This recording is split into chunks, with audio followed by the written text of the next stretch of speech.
Hello दोस्तों, कैसे हैं आप लोग। तो मैं सोच रही हूँ कि आप लोग अपनी पढ़ाई मन लगा के कर रहे होंगे। तो मैं सोच रही थी कि वर्णमाला को भी हम लोग साथ साथ कवर करते चलें। और आज पहला व्याकरण पोर्शन मेरा बहुत महत्वपूर्ण है। तो चलिए हम लोग आज वर्णमाला से शुरुआत करते हैं। 50 क्वेश्चन मैं आपको करवाऊंगी।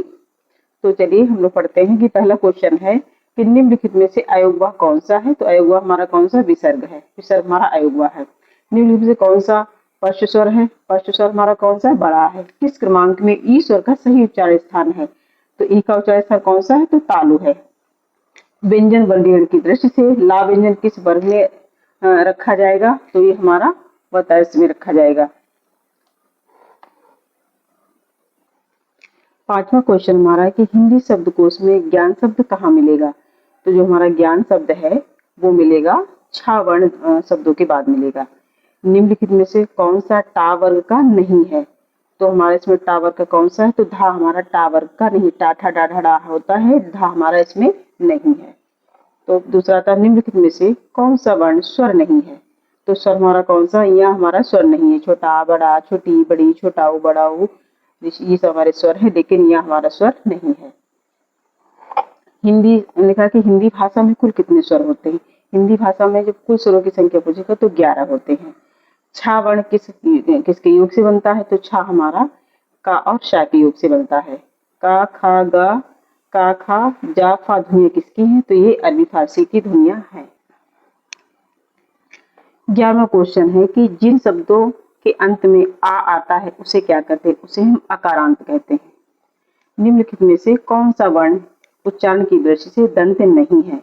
तो हमारा इसमें दंत कौन सा नहीं। टा वर्ग हमारा दंत नहीं है। टा वर्ग हमारा टाठा डाढ़ा मूर्धन्य वर्ण है। हिंदी शब्दकोश में छा का क्रम किस वर्ण के बाद आता है। तो ये किसके बाद आता है। का के बाद आता है। ज्या शब्द किन दो वर्णों के योग से बनकर बना है। तो हमारा जा और न्या से मिलकर बना है। जिसमें हलंत रहेगा जा में शुरुआत में वो हमारा वो क्या कहते हैं उसका ज्ञा में हमारा हलंत रहेगा। तो दूसरी अब देखिए पंचांग शब्द से उच्चारित ध्वनियों का लेखन निम्नलिखित में से किसमें हुआ है। तो पंचांग का जो हुआ है किसमें हुआ है। तो ये देखिए शुद्ध शब्द में कौन सा लिखा पंचांग। ये इस टाइप से लिखा जाएगा। द्वित्व का प्रयोग किस शब्द में नहीं हुआ। तो द्वित्व का प्रयोग किसमें नहीं हुआ। तो हमारा बलगा में नहीं हुआ। बलगा में द्वित्व का प्रयोग मतलब ये होता है जैसे यहाँ पे दिल्ली लिखा होता तो जहाँ पे समान वर्ण मिलते एक आधा और एक पूरा होगा उसको हम द्वित्व वर्ण कहते हैं। द्वितीय युग वर्ण भी कहते हैं। 17वां क्वेश्चन हमारा है। चलिए मैं इस क्वेश्चन दोबारा रिपीट कर देती हूँ। द्वित्व का प्रयोग किस वर्ग में किस शब्द में नहीं हुआ। तो द्वित्व का प्रयोग किसमें नहीं हुआ। तो बलगा में नहीं हुआ। निम्नलिखित में से कौन सी बात गलत है। तो इसमें जो हमारा आता है बा सघोष ओष्ठ महाप्राण, क्योंकि बा हमारा सघोष ओष्ठ प्राण नहीं है। स्वर रहित रा का प्रयोग कहाँ हुआ। मतलब स्वर रहित रा का प्रयोग जो हुआ है वो किसमें हुआ। पुनर्निर्माण में हुआ है। 19वां क्वेश्चन है कि यदि नीचे का होठ पूरी तरह काट दिया जाए तो किस ध्वनि के उच्चारण में कठिनाई होगी। तो हमारे किसमें होगी। तो बा का उच्चारण करने में हमको कठिनाई होगी। उच्छिष्ट ध्वनियों का प्रयोग हुआ है। किसमें हुआ उच्छिष्ट का प्रयोग। किसमें पढ़ाई में। तो जो डा इसमें बीच में बना है डा से ढक्कन वाला ढा जो होता है उसमें हमारा जो है उच्छिष्ट वर्ण हमारे 2 हैं। फिर 21वां क्वेश्चन है कि शब्दकोश में श्रद्धा शब्द किस शब्द के पहले आएगा। तो श्रद्धा शब्द किसके पहले आएगा। तो श्रमिक के पहले आएगा। हिंदी की डा और ढा ध्वनियां क्या कहलाती हैं।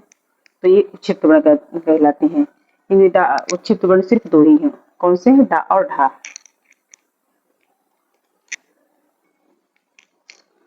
23वां क्वेश्चन है कि हिंदी के शब्दकोश में ज्ञान शब्द कहाँ मिलेगा। तो ज्ञान शब्द हमारा कहाँ मिलेगा। चा वर्ग के वर्णों के क्रम में मिलेगा। छा ध्वनि किसके अंतर्गत आती है। तो छा ध्वनि हमारे किसके अंतर्गत। संयुक्त वर्ण के अंतर्गत आती है। संयुक्त वर्ण हमारे कितने 4 हैं। अघोष वर्ण कौन सा है। तो अघोष वर्ण हमारा इसमें सा है। घा का उच्चारण स्थल कौन सा है। घा का जो उच्चारण स्थान होता है वो कौन सा है। तो कंठ है। घा का उच्चारण से का खा गा जो है वो हमारे कंठ से उच्चारण होते हैं। इनमें से संयुक्त व्यंजन कौन सा है। संयुक्त व्यंजन हमारा ज्ञा है। निम्नलिखित में से कंठ ध्वनियां कौन सी हैं। तो कंठ ध्वनि हमारी कौन सी का खा। स्थान के आधार पर बताइए कि मूर्धन्य व्यंजन कौन से हैं। तो हमारे मूर्धन्य व्यंजन कौन से हैं। ये हमारा डा और ढा है। तो चलिए हम लोग 30वां क्वेश्चन पढ़ते हैं कि निम्नलिखित में से नासिक व्यंजन कौन सा है। तो इसमें नासिक व्यंजन हमारा कौन सा है, या हमारा नासिक व्यंजन है। ए वर्ण क्या कहलाते हैं, तो ए वर्ण कंठ तालु, क्योंकि इनका उच्चारण कंठ तालु से होता है। हिंदी वर्णमाला में अयोगवा वर्ण कौन सा है, तो हिंदी वर्णमाला में अयोगवा वर्ण हमारे अंग और आहा है। फिर निम्नलिखित में से बताइए कि किस शब्द में द्वित्व व्यंजन है। तो किस शब्द में से, दिल्ली, अभी मैंने पहले आपको बता चुकी हूँ आगे। तो ये देखिए दिल्ली जैसे लिखा है तो द्वित्व व्यंजन, इसको युग्म ध्वनि भी कहते हैं। देखिए पहले मैं आपको बता चुकी हूँ, दिल्ली जैसे है तो ये हमारा द्वित्व व्यंजन है। क्वेश्चन नंबर 34 है सा शा सा हा कौन से व्यंजन है, तो हमारे असंघर्षी व्यंजन है। संघर्षी व्यंजन, स्पर्श संघर्षी व्यंजन, संघर्षी व्यंजन आप लोगों को याद रखना होगा। तो स्पर्श संघर्षी व्यंजन जो हमारे वो है 4 हैं। कौन से, चा छा जा झा। निम्नलिखित में से बताइए कि नवीन विकसित ध्वनियां कौन सी हैं। तो नवीन विकसित जो ध्वनियां है वो खा और गा है, जिनके नीचे रे वो लगा है, वो जिसमें नुक्ता लगा हुआ है वो हमारी नवीन विकसित ध्वनियां है। निम्नलिखित में से कौन सा घोष वर्ण है, तो इसमें हमारा घोष वर्ण कौन सा है, तो माँ हमारा इसमें घोष वर्ण है। किस क्रमांक में अघोष व्यंजन है, तो इसमें कौन से हमारे शा, शा और सा, ये हमारे अघोष व्यंजन है। अड़तीसवां क्वेश्चन हमारा है कि किस व्यंजन के उच्चारण में जीवा तालु से नहीं टकराती है। किससे नहीं टकराती है, तो घा वर्ण से हमारी जो जीवा है तालु से नहीं टकराती है।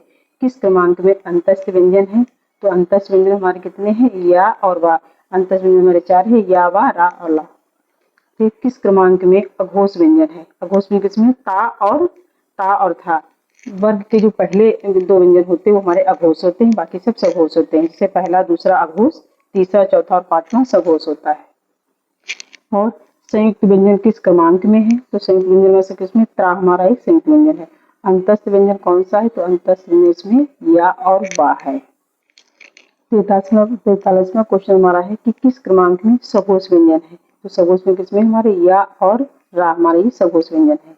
ना व्यंजन का उच्चारण स्थान क्या है, तो ना व्यंजन का उच्चारण स्थान का क्या होता है कि वो तर्ज और नासिका से।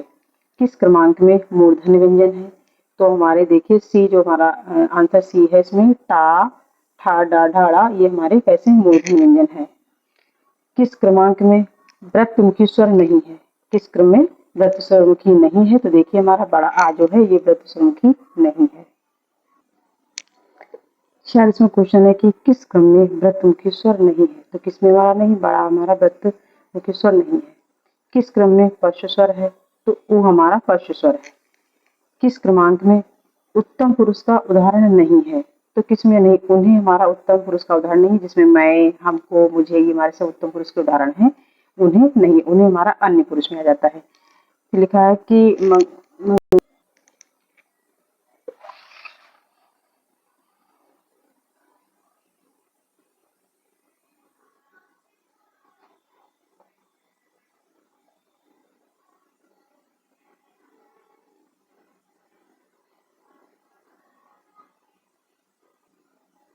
तो ये देखिए 50वां क्वेश्चन होता है कि व्यंजन वर्गीकरण की दृष्टि से उच्चारण स्थान के आधार पर वा और फा किस क्रमांक में आते हैं, तो किस में आते हैं, हमारे ये दंतोष्ठ में आते हैं।